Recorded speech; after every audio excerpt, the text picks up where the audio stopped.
তো এই সিরিজের পরের বই হচ্ছে করাচি।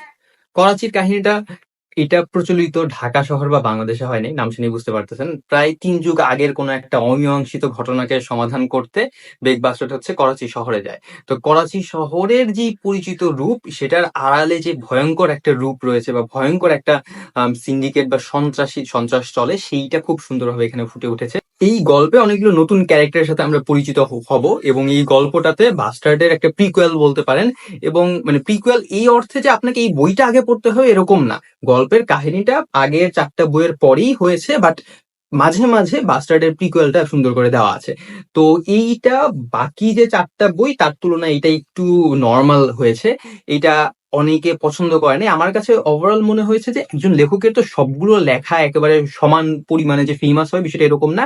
করাচিটা হচ্ছে এরকম একটা লেখা, এইটাতে এক একজন পড়ে এক এক রকম মনে হইতে পারে। আপনি যদি আগের 4টা বই পড়ে নিয়ে খুব হাই এক্সপেক্টেন্সি নিয়ে বইটা শুরু করেন তাহলে হতাশ হবেন। বাট আপনি যদি ওভারঅল 4টা বই পড়ার পরে নর্মাল ভাবেই বইটা পড়েন, যে সিকুয়েল হিসেবে বা প্রিকুয়েল যেটাই বলেন না কেন, বইটা পড়া শুরু করেন, তাহলে মোটামুটি ভালো লাগবে।